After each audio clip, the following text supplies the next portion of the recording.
Due to the graphic nature of this program, viewer discretion is advised.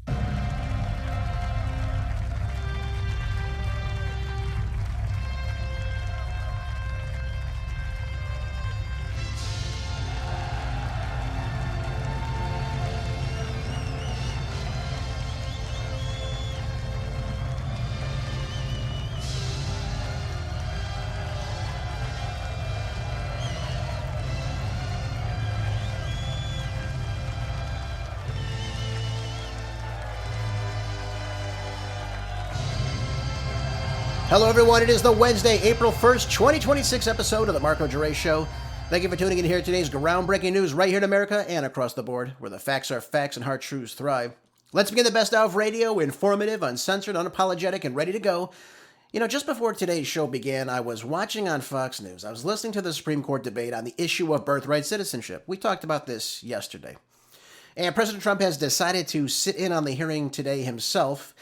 You'll all remember last year he signed that executive order saying the quiet part out loud, folks, that children born to illegal alien parents inside the United States are not American citizens. Seems pretty basic, doesn't it? But it's amazing to hear liberal justices fail to understand the text of the 14th Amendment, Section 1. Very basic. I think everybody should be able to understand this. Saying that just because you're born here, you're automatically a U.S. citizen is astonishing to me. It should be astonishing to you, too, as well. And that's at least what the ACLU lawyer is trying to assert today, beyond all belief. Remarkable, really. Why would leftists want to allow illegal aliens to birth children in the United States should be the real question we ask ourselves. And the answer to that question is very simple, too. To grant themselves and their families access to the United States, which in return is to destroy the country from within. Change the demographics forever. Democrats understand this completely, and they get new voters and future voters from this process as well, which should be no surprise to anybody by now that's listening. Here's the problem they're going to run into today, and I hope they run into this problem. It is the misuse of the wording in this amendment over and over again to push one's own narrative about what the Constitution really means at that given time of which it was written, which we call originalism, or textualism if you want to be specific.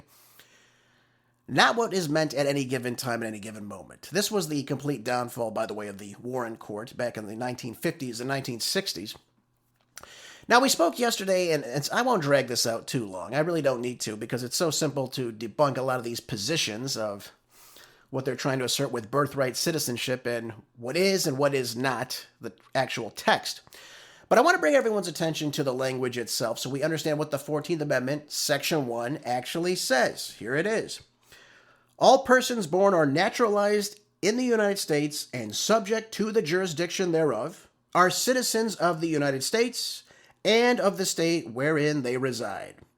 No state shall make or enforce any law which shall abridge the privileges or immunities of citizens of the United States, nor shall any state deprive any person of life, liberty, or property without due process of law, nor deny any person within its jurisdiction the equal protection of laws.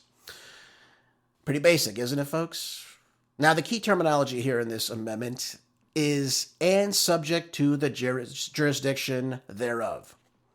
Is something liberals and leftists alike cannot get around? Well, they ultimately try to dismiss it because it topples their entire house of cards. Now, unfortunately, ladies and gentlemen, and I say this unfortunately, we had a little exchange that I want to go over with you. It's very remarkable to hear some of these things, of course. And I'm looking at an article right here in the Gateway Pundit. We have Justice Elena Kagan totally failing to make her point with Solicitor General John Sauer right now. You know, it's April Fool's Day, I understand that, but she didn't have to go this far. I mean, I wanted you to all hear this exchange right now. It's going to be hilarious when you hear this. Take a listen to clip 1. And then the question comes, okay, if the text doesn't support you, if there's a real history of people using it that way, but as far as I can tell, you know, at the time of the 14th, you're using some pretty obscure sources to get to this concept. Well, I take it straight from the framers' mouths. So, for example, Senator Trumbull was asked, what does jurisdiction mean? He means subject to the jurisdiction. He said, what does that mean? He says it means not owing allegiance to anybody else. He is the principal framer of the Civil Rights Act of 1866.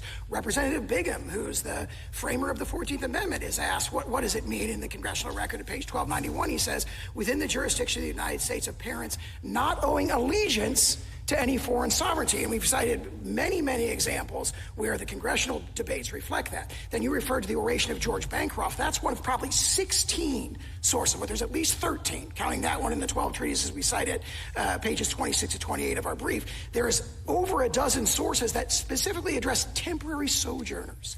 In the 5 decades after the enactment of the amendment, every single one of them says, well, temporary sojourners, their children are not included, including for 2 decades after Wong Kim Ark. So he brilliantly lays this out too, where it's very clear as mud, folks. I have to tell it to you that way. Let's break this down, though. What does this actually mean? This specific part, which again they cannot get around. The plain meaning of the 14th Amendment means that one must both be one, born in the United States. We're not denying that. Of course, they're arguing because you're born in the United States, you're ultimately a citizen. But here's the second part. Not only do you have to be born inside the United States, and subject to the jurisdiction thereof. So since there are 2 explicit requirements of this amendment, they both cannot be met simply by just simply being born on U.S. soil. The history of the drafting of the 14th Amendment, folks, makes very much clear of the language in this text, subject to the jurisdiction thereof, meant a citizen could not owe allegiance to any other foreign power. So this would exclude illegal aliens who are in defiance of the U.S. jurisdiction and there are for citizens of a foreign power. That's exactly what that means. So if you are of a different jurisdiction, you are not a citizen, you're not an immigrant. So therefore, how could your children become citizens of a country of which you are not a part of? That's the biggest takeaway I can make of this. So I don't know how we could be arguing that DACA recipients or children born of illegal aliens are ultimately citizens simply because they are born on U.S. soil. That makes absolutely no sense whatsoever to me, folks. If I were to, for example, go with somebody who, a female of mine, and go into another country and we have a child together, does that mean that child is a citizen of that nation all of a sudden? I don't know any country on earth that would allow something like that to happen. Quite the opposite. By the way, we saw effects of, for example, just to our friends to the north of ours in Canada, they had an issue with Chinese immigrants coming in and having what is called anchor babies. The mother comes in at 9 months, has a child, says, oh, Canadian citizen, here we go. They're totally dispelling this myth that you could simply just have a child here and all of a sudden your child is a U.S. citizen and therefore, you get a right to stay here. You get to bring in other people now to the country. I mean, this chain migration has got to stop. I just hope that the Supreme Court upholds the law and also our sovereignty as well, which is, again, at risk with this. Otherwise, it really means that we're a nation of whoever decides to come into the country illegally. And, again, the democratic notion of open borders for all simply means the takedown of this nation. No nation can survive these actions like this, and they really should not. So I'm interested to hear how our so-called conservative Supreme Court decides on this ruling, and I hope they make the correct ruling. It should be unanimous, 9-0. The text is very clear, folks. It's clear for anybody that wants to see it. We'll just have to see exactly if that is the case today. So I'm hoping Trump wins on this case. He's absolutely right about this, 100%, and I really am interested to see how they rule on this. By the way, President Trump is planning to deliver a primetime address on Wednesday evening tonight at 9 p.m. Eastern Standard, and he's supposed to be giving us an important update on the Iran war. So we'll see exactly what he has to say as a result of that. I don't know what any new revelations that are coming from this, but out of the Hill today, it says that Trump has now said that Iran has now asked for a ceasefire. Now, will he address this tonight, coming out and saying to the American people, we've won the war, the Iranians are asking for a ceasefire, we've completed all of our objectives, we obliterated nuclear facility sites, we hit 11,000 targets, we've destroyed their navy, for example. What is he going to tell us? Or will he tell us that he's going to send in more troops to the region, ask for boots on the ground, ask for American support? I don't know. You don't know. We don't know. We'll find out this evening. But I think he's going to make a case for continuing this war. That's what I do believe. That's my prognostication for the day. Now, he said today that Iran has now asked for this ceasefire, saying that he would consider the proposal once the Strait of Hormuz is open, free, and clear. I don't think this is going to happen, folks. I got to be honest with you. I don't think they're going to open this anytime soon as long as this war continues on. That's what I believe. We'll see if I'm right or if I'm wrong. I just don't believe that I am. It says here that Iran's regime president is much less radicalized. I don't know who he's referring to here, because President Pezeshkian is still in power today, and he was president prior to this war beginning in February. But he says he's much less radicalized and far more intelligent than his predecessors. Has just asked the United States of America for a ceasefire. Who is this? Who is it? The Supreme Leader? Is it President Pezeshkian? Is it Foreign Minister Arachi? Who are we talking about here? He never tells us who he's speaking with. Now, Trump said this in a Truth Social post, so again, he didn't reveal what leader he's actually speaking to. Anyone I've listened to on the Iranian side with this has said there are no communications between the United States and Iran. There's no negotiations. There's nothing that the Iranians are asking for in terms of a ceasefire right now. So it's really going to be up in the air as what Trump tells us this evening. But I don't see the Iranians opening up the Strait of Hormuz. Certainly not as long as this war is going on or until they meet their objectives. I told you before, the Iranians are going to be the ones that decide when this war ends, and they will decide whatever terms of agreement with the United States will be. It will not be the other way around. Otherwise, this war will just continue to drag on.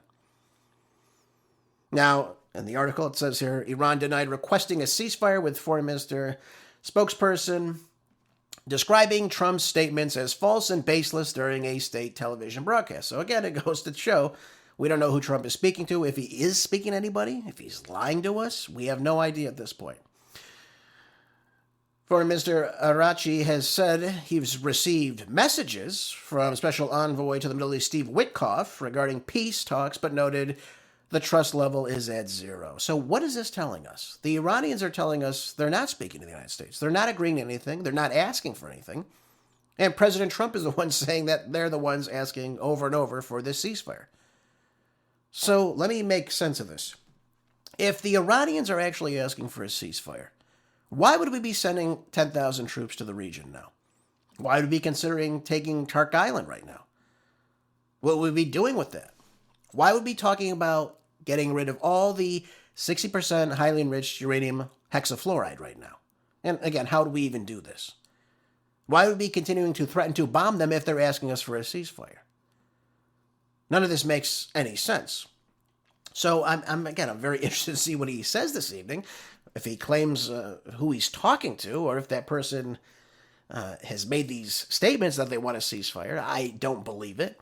What I think the communication problem is, there's people in between that are asking, for example, to broker peace for like Pakistan. They're asking to sit the United States and Iran down to come to an end of this war. Things of that nature, I think, are what's the rumblings are in between. People want this war to end. People in Europe want this war to end. But I don't think you have Iran begging the United States for a ceasefire because they're losing this conflict, because I don't believe they're losing this conflict. Not at all. I think they can continue this war on for as long as they need to see fit. That's just my take on it. So you have leaders in Tehran, though, that have repeatedly said that the Strait of Hormuz will remain closed to the U.S. vessels and other enemy ships, further fueling an energy crisis and, of course, the global spike in gas prices, which, again, President Trump is very much aware of. He's very cognizant that the economy is going to take a hit if the oil prices inside the United States and globally continue to soar, which we're seeing right now. I haven't checked the oil prices today or the markets for that, but I imagine they're going to be elevated upwards well over what they were before this war began, obviously.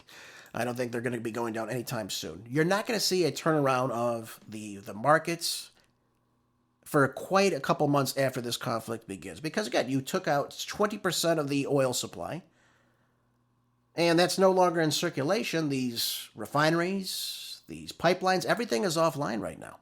And that doesn't just turn overnight. It has to take several months to get that flow of oil up and running again and, of course, transported. By the time you see that, you're months away, even if the war were to end today, for those oil prices to come back down to normal.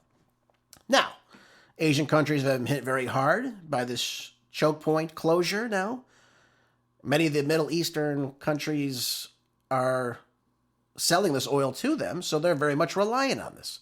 So their economies are struggling. We're seeing shortages in the Philippines, Australia, you name it. They're struggling as a result of this. And when you choke off that fifth of the world's oil supply, it becomes very much a course of concern for a lot of these countries. They want it to end. I would hope we would like this to end too. So we'll see if President Trump addresses all of this evening, how he sells this to the American people. I'll be interested to hear how he sells this, if he tries to.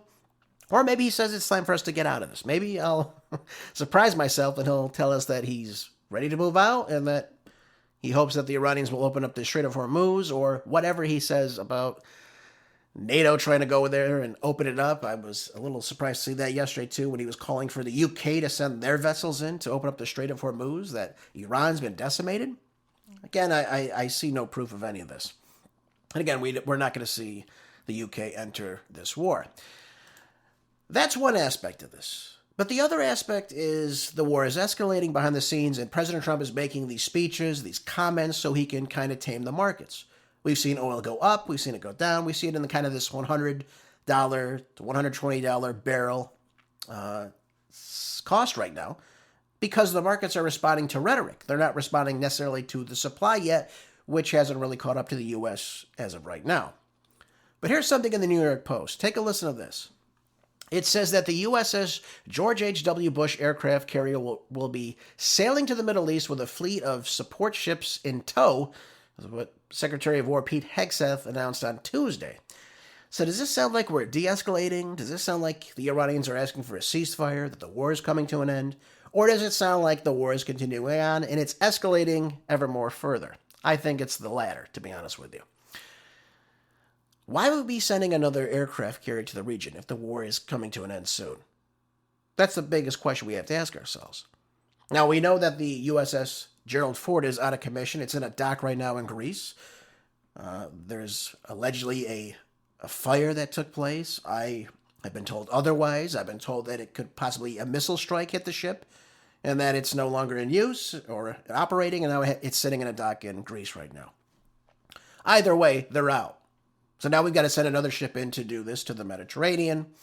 And the Bush's deployment came as Trump and Hegseth have been warning that the most decisive days of the months-long war in Iran will soon be unfolding, as thousands of U.S. troops have now begun deploying to the region as soon as possible for the on-ground operations. So everything that we're seeing right now, folks, and I told you this before the war took place, I said we wouldn't be sending this entire fleet to the region if we're simply bluffing. We just wouldn't be doing that.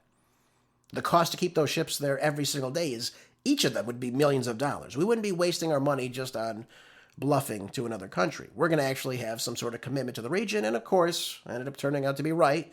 We had the war begin just over a month ago. And would we be sending 10,000 troops to the region just because?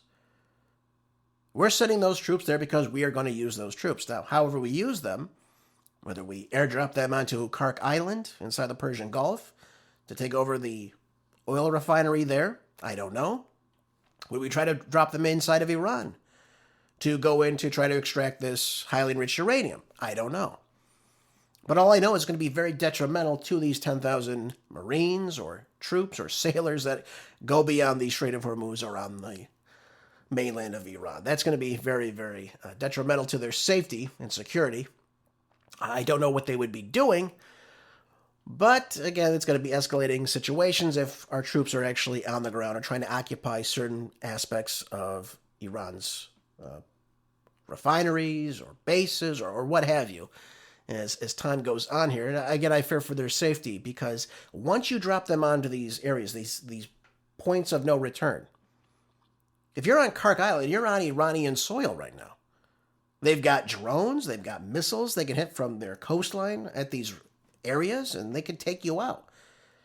They're getting satellite footage from China and Russia daily, so they would obviously know if people were airdropped in to the region. And again, I fear for their safety as time goes on. I don't know what Trump is going to tell us, if he'll explain to us why he's sending these troops tonight. But I fear the worst for these brave men that are in our military that are having to do this as time goes on. Because the Iranians are not going to be gentle to us. I'll just put it to you that way. They're not going to be gentle to us. And I don't see what ploy comes with taking Kirk Island.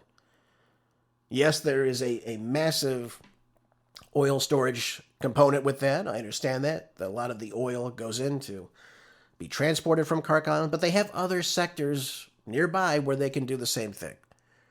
And it's so far up in the Persian Gulf, anybody dropping on there would be behind enemy lines. They could easily be hit, and we have no access to them after that point. So I hope we're not going to be using these 10,000 troops, but again, why would we be sending them to this area if we're not going to use them? That's the biggest thing I had to say about that.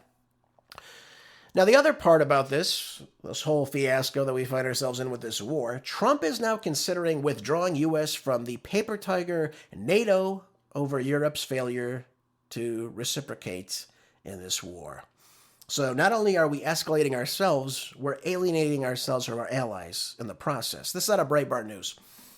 It says President Donald Trump says he's now reconsidering America's membership of NATO after not a single member heeded his call for aid in securing the Middle East from Iranians' threats. Well, ladies and gentlemen, let me just pause here and just tell you. First of all, we started this war.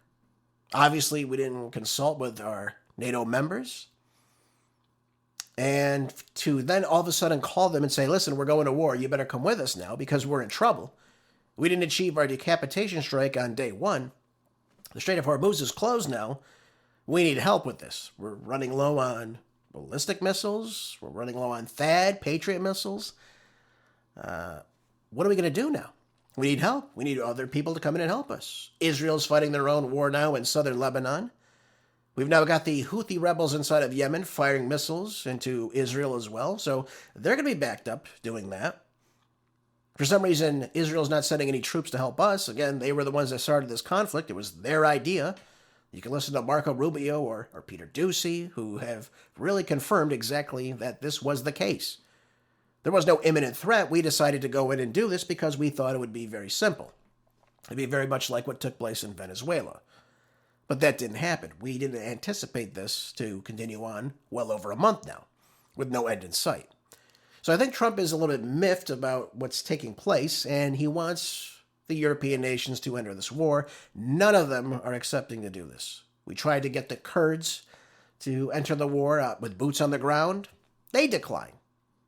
So how could we have European countries, our allies in NATO, to just tell them all of a sudden, yes, you have to enter this conflict. Yes, you've got to be involved in this. Let's keep in mind, some of these Eastern European countries, by the way, can be hit with these ballistic missiles that Iran has. They're not out of that range. And they can hit, obviously, into the Mediterranean. Again, look at the USS Gerald Ford for confirmation for that. Now, he went on to say it's very hard to believe that the hard refusals of the NATO European members, that the instinct to rally to the flag of a fellow member when called wasn't reflexive, President Trump said. Well, again, they didn't condone this war. You didn't consult them about this war. You didn't call them and say, hey, if I go and attack Iran, and we're in this war, and they attack us back, will you enter this war with us? That was never consulted. That was never discussed. So just to foist this on them, out of the blue, and then to call them out that they don't want to enter the war, I think is something else. I think a lot of it has to do with the way our relationship is going with these countries. President Trump, whether you like it or not, is trying to remove us out of a lot of these international organizations, if you will. He's not very fond of the UN. He's not very fond of NATO. He's not fond of agreeing to a lot of these terms, these treaties that we've signed into. He wants to be the one that makes his own board of peace, if you will. Look what's taking place in the Middle East. He's trying to bring in all these countries together. You all pay him instead of us paying other people. Now, you could say that's brilliant. You could say that's stupid. Whatever you want to call it, doesn't matter to me. But he's really trying to move us away from kind of this old world order into what he is describing as his own new world order. That's what it comes down to. So we're breaking a lot of these ties with a lot of these countries. And I think it's very clear as a result of what he's doing right now. Calling out NATO, telling them you better learn to fight on your own now. Again, very, very interesting times, folks. Now, he tries to use the Ukraine war as a reason why everyone should be coming to our call. I don't know, again, why he's doing all this. Ukraine is not even a member of NATO, so, again, I don't know why he's referring to all of this. These countries willingly came in to support to support Ukraine just like we did. In fact, we were one of the ones, along with the UK, that allowed this war to continue on. We know that about a month after this conflict took place, back in 2022, in February, we know that Joe Biden, Boris Johnson, came in and scrapped a peace deal between the two countries. They said, no, to Ukraine. You don't have to do this. We'll continue to support you throughout this. So we're the ones that stopped peace. We're the ones that made this war continue to go on, and we're the ones that have spent the $300 billion plus on this conflict, or a war that Ukraine can now win. And again, we're seeing things escalate on the ground in Ukraine right now. But the idea that we can throw around that we came to the Europeans' defense to help Ukraine, well, again, Ukraine's not even in NATO. So I don't know what his position is referencing that. It doesn't really make any sense to me that he would use that. But this is where we are right now. And Keir Starmer has made it very clear that he will not join this fight. Giorgia Meloni said a lot of the same thing. They don't want to be in this war. They weren't consulted about this war, and they don't want to risk, obviously, their military or their assets to join this war. This was Keir Starmer just the other day. Take a listen to clip 2. The conflict in the Middle East has now entered a second month. And while we're working at pace for de-escalation and peace, it is now clear that the impact of this war will affect the future of our country. So today I want to reassure the British people that no matter how fierce this storm, we are well placed to weather it, and that we have a long-term plan to emerge from it a stronger and more secure nation. First, let me say once again, this is not our war. We will not be drawn into the conflict. That is not in our national interest. So he's right about that. It's not in their national interest to enter a war where their bases in the North Arabian Sea, like Diego Garcia, can possibly be hit by the Iranians at some point. Why would he want to risk the Royal Navy ships to go to this region to try to open up the Strait of Hormuz in a war that the United States started with Israel? We should be asking the Israelis to help us. Why aren't they sending their own ships? Why aren't they sending their own troops to the region? Why do we have to now bring in a greater regional power into the region like the United Kingdom or Italy or Spain, for example? Spain's no longer letting us use their airspace because we decided recklessly to go into Iran to murder the Ayatollah under no pretext whatsoever. Now we're upset that other countries don't want to join this conflict. Again, I'm telling you, this is going to be a greater regional war if any of these countries come in. We already see Hezbollah coming in Lebanon right now. That's fending off the Israelis. We're also seeing the Houthis now have strategically entered at the 4-week start of this war. And they're now using their missile program, their missile system to, again, weaken the Israelis. So now where does that leave the United States? Again, we're not in the Eastern Hemisphere, folks, so we've got to ship a lot of things over to that region. It takes a lot of time. And again, nothing we're doing is stopping the Iranians from continuing to do what they want to do. They are hitting their targets that they would like to hit. They're not being depleted. We're the ones that are being depleted. That's why we're asking for other people to help. That's why we've asked 3 times now that I've been told of to the Iranians that we would like a ceasefire. And they have denied it every single time. So I mean, I understand why Trump's upset, but he started a war that he either didn't plan properly or the strategy simply wasn't what he thought it would be. It wasn't the decapitation strike that he thought it would be. He thought we'd get our NATO allies to come into this conflict. Now you have Marco Rubio coming out on Monday saying that the president and our country will have to re-examine all of this after this operation is over. But one of the reasons why NATO is beneficial to the U.S. is that it gives us basing rights for our contingencies. It allows us to station troops, aircraft, and weapons in parts of the world that we wouldn't normally have bases, and that includes much of Europe. Again, our dominance is in the Western Hemisphere. We're talking about a completely different hemisphere that we're in right now. And when these countries say, listen, we're not going to join this war, we're not going to get started in this, because we know that anything that we have in the region is at risk of being struck by the Iranians too. And they've got the cruise missiles, they got the hypersonic missiles, they can hit these targets pretty well. And they've demonstrated that throughout the course of this war. So Trump's upset. Well, again, you decided to go to war and it wasn't well thought out, and now we're in the situation we're in. Again, let's see what he says this evening. Let's see what he says about NATO and if we decide to get out of NATO or what our future relationship will be with our membership in NATO. I think it will be pretty much isolated moving forward, certainly during the Trump administration years. Oh, by the way, I want to talk about this in the U.S. Sun.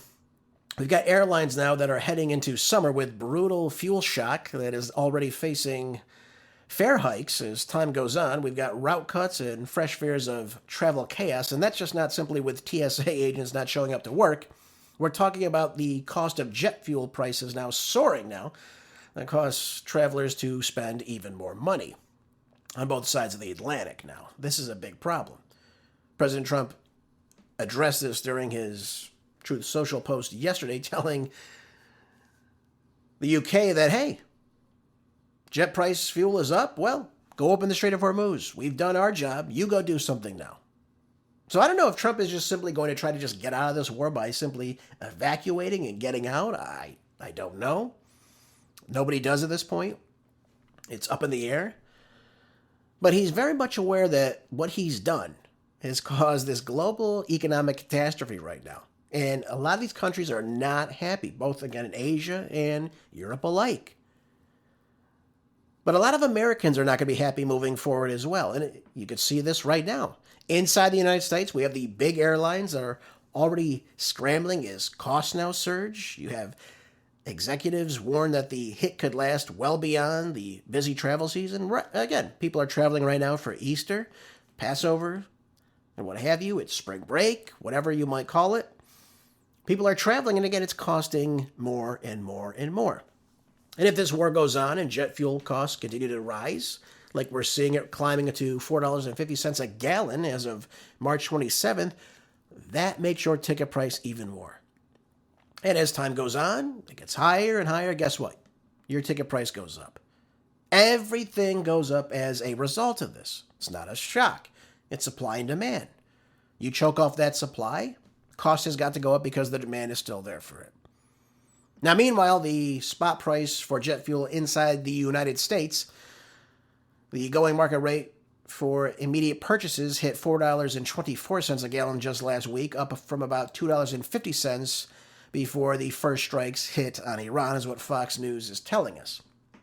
So I think a lot of people are starting to come around to the ramifications of this war, the consequences of this war, and how it's going to be hitting their pocketbooks as time goes on. It's going to be really starting to hit their walls. That's when people go from, oh, this is a great idea, to, wait a minute. I'm paying $1 more than I was just a month ago for the same amount of gas. I travel for work. It's going to cost me even more now. Every week I'm spending $40 more than I normally was. Those are realities that sit in, folks. People see this. They get upset about these things. Now, Reuters reported that the Strait normally carries out about 20% of the global crude oil supply for the world, refined products and liquefied natural gas, but it is still effectively closed for most of the shipping. Right, most of the shipping that comes out of there is going to China, for example, or ships that the Iranians have said, you can go through, but you got to pay now in the Chinese yuan. We're seeing a complete makeover of the petrodollar. It's weakening the petrodollar. And it's bolstering the Chinese yuan in this whole process. What the Iranians are doing is pretty remarkable if you really think about it. I mean, they're totally saying, okay, if you want to trade with us, you want to get out of this strait, you got to pay this way. You're no longer paying in the petrodollar. Yeah, take that, Saudi Arabia. How do you like that now? So that makes the demand for the yuan much higher. It's a completely brilliant move in terms of what BRICS is doing right now. And it's totally blowing up in President Trump's face, Prime Minister Netanyahu's face, and really the West's, when you think about it. So where are we now with this?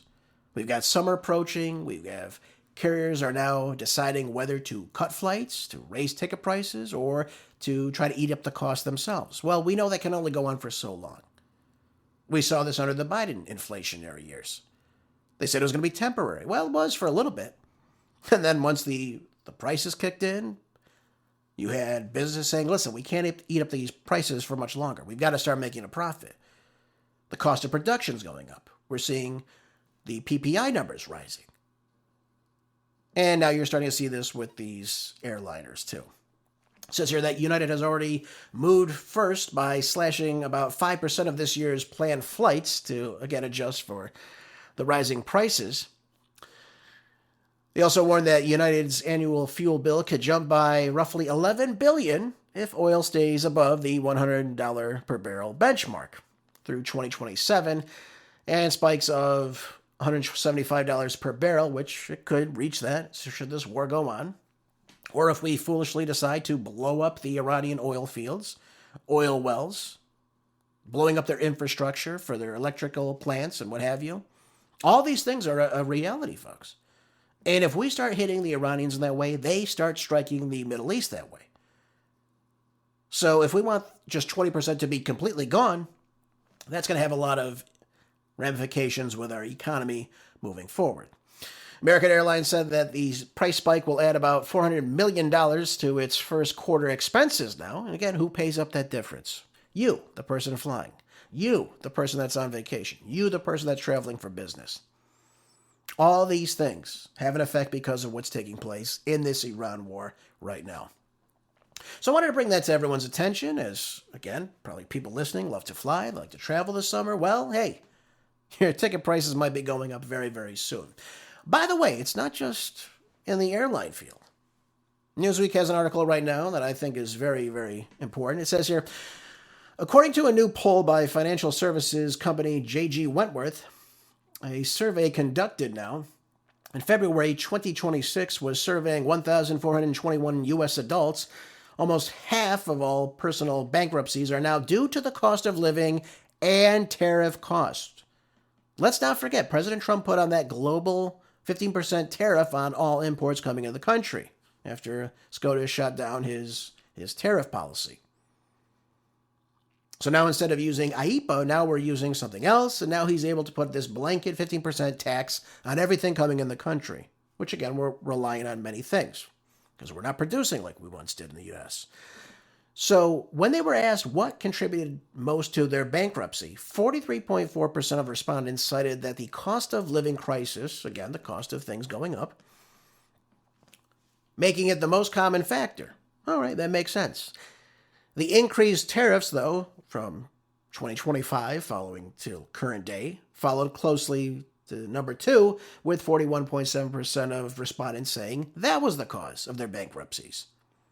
Now, there are other factors listed as well, cited far less frequently as contributors to the bankruptcy, including things like mortgage and interest rates increases, 0.3% each, poor financial planning, 0.3%, the death of a loved one, 0.2%, unexpected expenses, think of medical issues and what have you, maybe automobile issues, 0.2%. So there were other factors involved in this.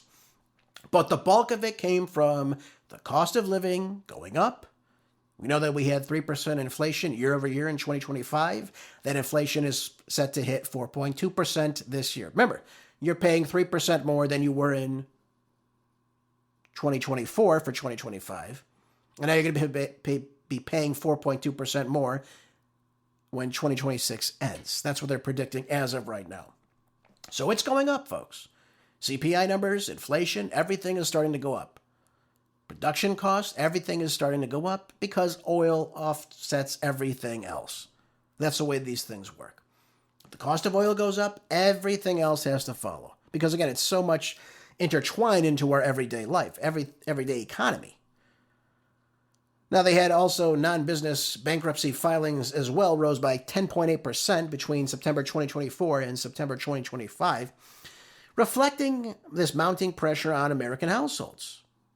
So when people cut back, a lot of these businesses now that once had this revenue flowing in, maybe they don't get those people anymore. So they take a hit.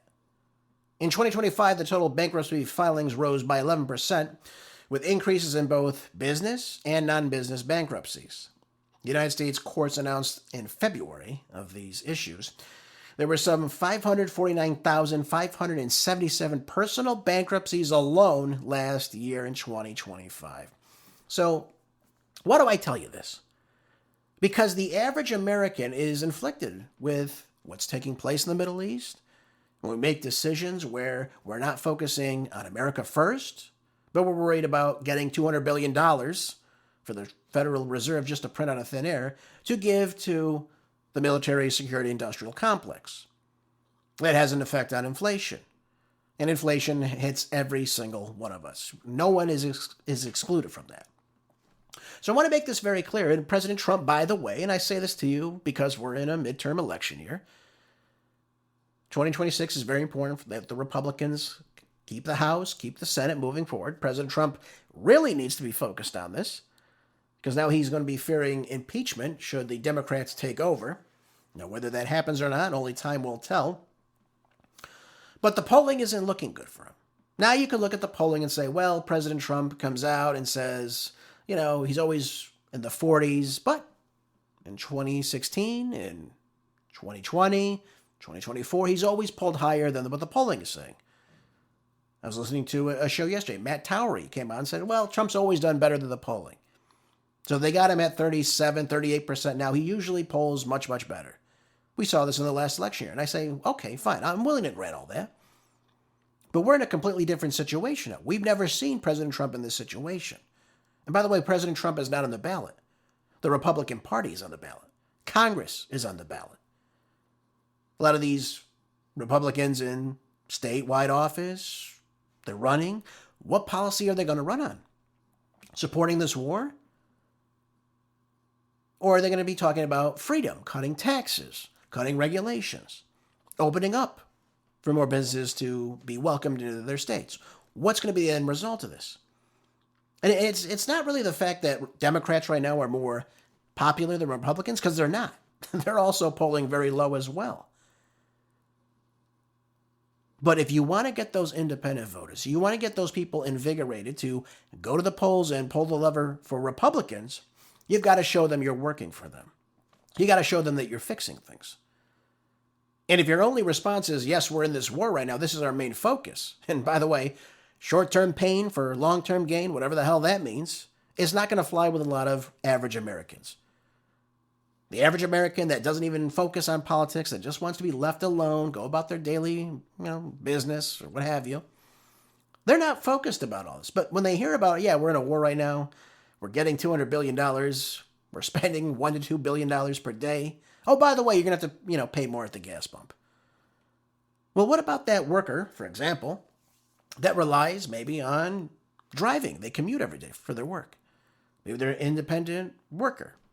Maybe they mow lawns for a living, or they got to get gas for their vehicle. They got to get gas for their lawnmower, the weed eater, whatever it might be. It doesn't matter. I'm just using this as an example. But those costs hit these people. And when those costs go up for them, what do they have to say? Okay, well, I got to start charging more for cutting my lawns down. So the domino effect with this economy is felt by everybody. And then people get upset. They blame it on Republicans, of course. They look at the long lines in the airports, or, again, the prices that are going to be coming up very soon. Everyone sees these things and they say, who do we need to blame for this? And they're going to look right at 1600 Pennsylvania Avenue, folks. That's why I've been telling you for months now. I told you before, We came into 2026. I said President Trump has till about March, April to fix this economy, to get it moving where it needs to go. And he has not done that yet. In fact, he's making things much worse right now. And we don't need to be in this war. So I'm interested to see how he's going to sell this to us.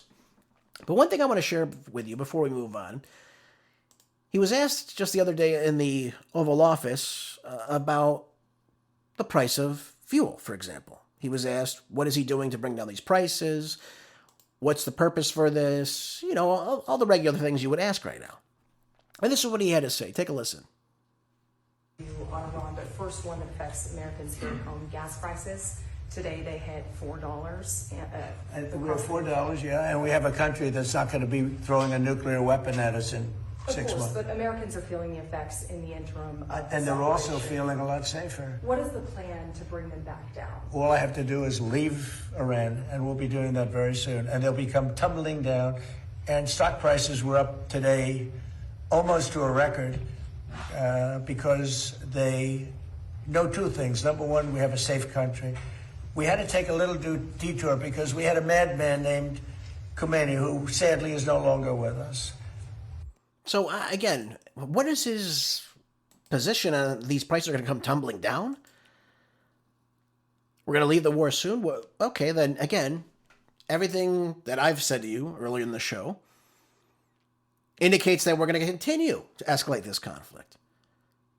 What if there is no ceasefire with the Iranians? What if we do decide to use 10,000 troops and store them on Kark Island? Or if we decide to destroy their oil wells or their electrical grid or what have you, doesn't matter what it is, hit their desalination plants, guess what happens to the Gulf Arab states in the Middle East? Their oil fields are going to get hit. Their desalination plants are hit. Their oil refineries are going to get hit. And what happens when you take these completely out of commission? Takes years, folks, sometimes to rebuild some of these oil refineries. Years. Doesn't take months or days, it takes years. 20% of the global oil supply no longer there, folks. You get a nice big inflationary risk with 20% higher prices at the bare minimum. That's what that means. Supply and demand, folks. You can't get away from that. So let's be very clear about this. When he's pressed with a question like this, he says, well, you know, we're safer now. Safer from what? Who didn't feel safe before this war began on February 28th? Were Americans not feeling safe in America? Were they fearing the Iranians? I don't think so. I really don't think so. And then again, you have to think about the fact that we're adding on these Trump tariffs. The taxation on imported goods, which again we're heavily relying on because we're not producing here in the United States. Manufacturing is flatlined in this country. So people have to rely on these products. They're imported, and you're paying already now 15% more for them every time they hit the shelf because of these tariffs now that Trump has put on.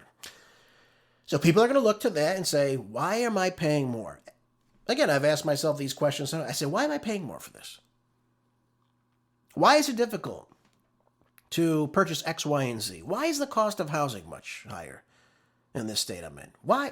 We ask these questions. And when we figure out these answers and say, oh, okay, it's the state government. Look no further than Gavin Newsom in California. I've asked myself those questions time and time again. Why am I paying so much for gasoline right now when the average is so much lower than the state of California? Well, look at Gavin Newsom's policies. Look at the gas refineries, the gas companies that are leaving the state en masse. All these things have to do with his policies. We'll come to California in just a little bit. But let me move on. Let me move on to something else that's detrimental right now to, again, the U.S. dollar, our economy. This is very important we go over. This is out of Financial Times today.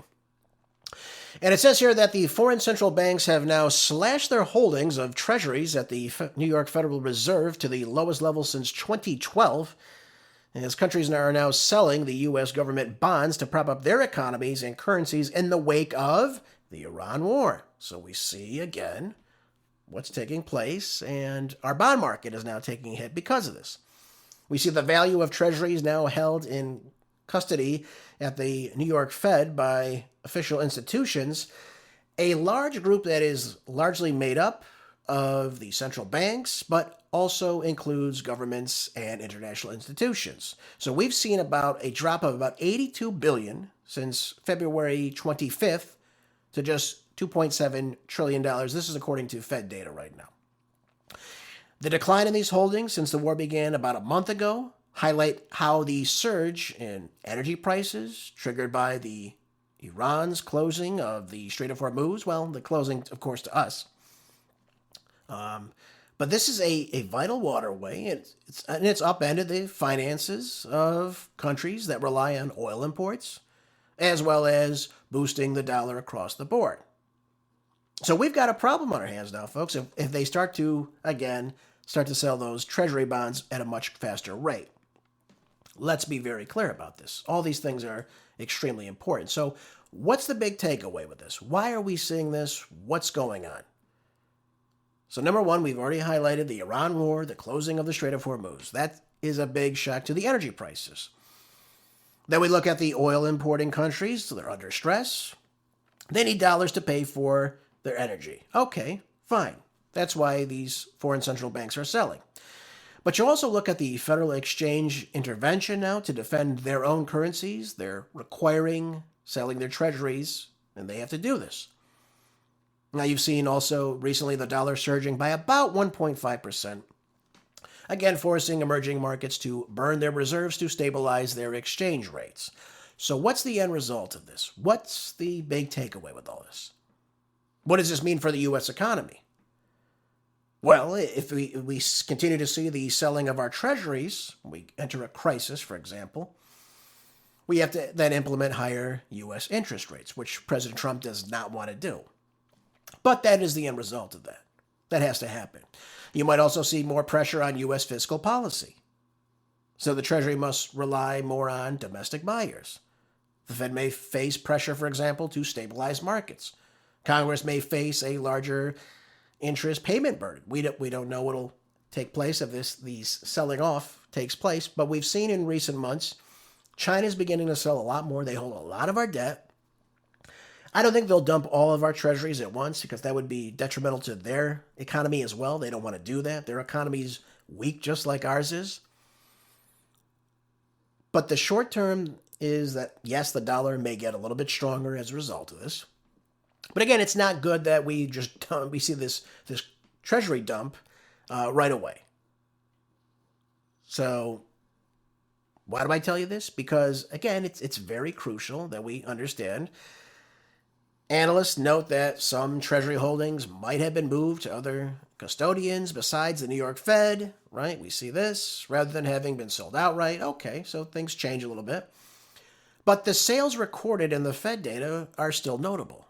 Particularly, the Treasury market has roughly tripled in size since 2012.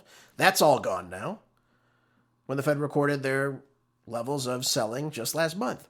So we've got the foreign holdings of the treasuries held at the Fed have declined in recent years. That means they're ditching and divesting away from the U.S. dollar. That has made foreign private investors an increasingly important part of our market, folks. So we don't want to see this massive sell right away. That would be very bad for our economy. Like I said, we're in a midterm year. We don't want to see this massive dumping of the U.S. Treasuries and what could follow as a result of this. So if we have higher interest rates, guess what? Higher interest rates means it's more difficult to borrow. Trump doesn't want that. He wants, obviously, the interest rates to come down. Mortgage rates may go up. All these things have an effect on what is going on right now. And especially if you have people that want to buy homes and what have you. Having those much higher rates is a big cause for concern. Oh, by the way, this out of the BBC, this is something, I don't know if Trump will get away with this, but we'll see exactly what is taking place. But this just shows you Congress is not working as effectively as they should be. It says here, U.S. President Donald Trump signed an executive order on Tuesday attempting to create a list of U.S. citizens who are eligible to vote in each state. Now, I don't know how he's going to order the U.S. Postal Service to send out ballots only to voters on the list, but it shows you that he's scrambling to get control of our elections. Why? Because we're not seeing Congress working on things that are beneficial for election integrity like the SAVE Act. Like I told you, that should have been passed long ago. He's got to do something here, though. Now, I don't believe he has the authority to do this, so I think he'll get checked on this. But we've seen judges blocking different executive orders from President Trump on elections that, again, they threaten to withhold election funding from certain states, for example, that don't follow the president's orders. The Constitution gives the states the main oversight of federal elections. They are the ones who are in charge of that. But Congress has the ability to make changes to these procedures. So he needs Congress to act on these. Number one, first and foremost. Why John Thune has not acted on this is beyond me.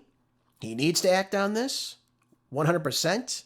And he needs to get Mike Johnson behind him as well. We don't have a lot of time, folks, especially if we're not successful in these midterms. Now, it seems highly unlikely, even if he were to sign this executive order, that any of this would be implemented by 2026. But we need Congress to act. If Congress starts to act, if they get this passed, to ensure that no illegal aliens are voting in this. Yes, you need to show proof of citizenship in order to vote. This would solve so many of our problems, first and foremost.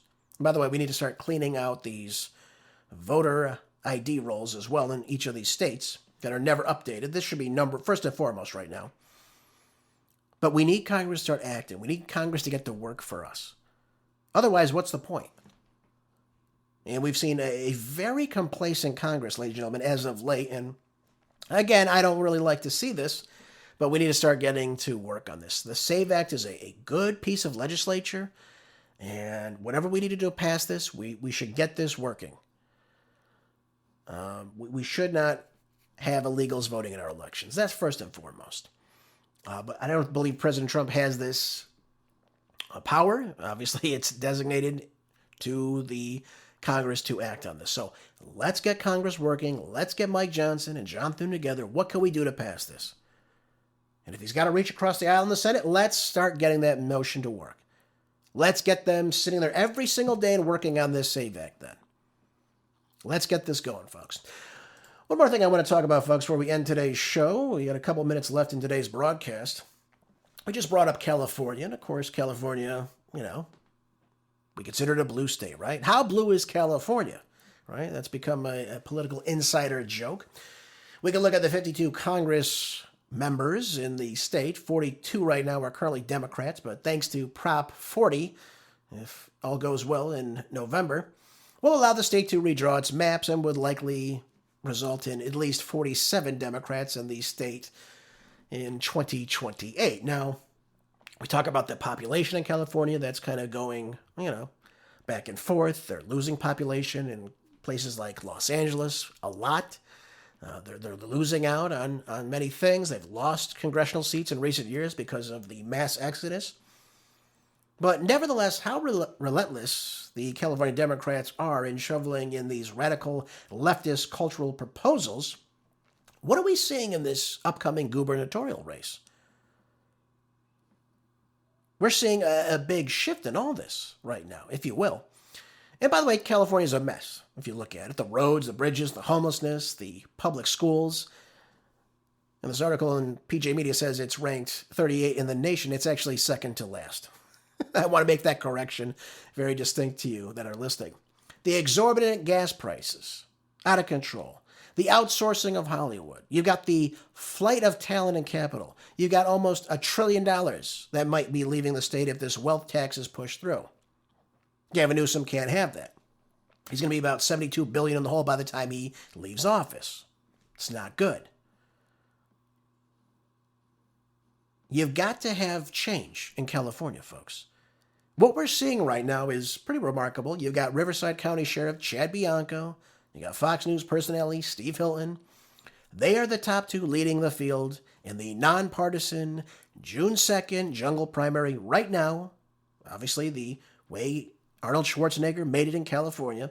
The top two finishers, regardless of party, move on to the November election. Could you imagine if the Democrats are continuing to fight amongst each other and nobody drops out and the race stays as is, that you have two Republicans vying for the governor's mansion in Sacramento following this election? That would be remarkable.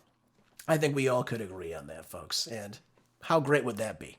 But you need change in California. You absolutely need change. How could you continue the status quo and continue to make the cost of living much, much worse? How could you continue to make these things happen in California? How could people not see this? Number one, I think you've got to get the voting under control. First and foremost, absolutely 100%, get the voting under control. That would alleviate so much of the problems you're seeing in California right now if you were able to solve that, I think, first and foremost.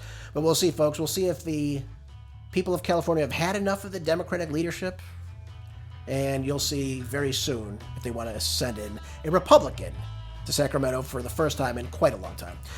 That's all the time we have for today's broadcast, folks. Thanks for being here today. I hope you enjoy the show. Hope you'll share it. Make sure you're keeping your houses prepped. Enjoy the rest of your day. I'll see you back here tomorrow for more groundbreaking news on the next Marco Dre Show. Until then, be good. Stay busy. God bless.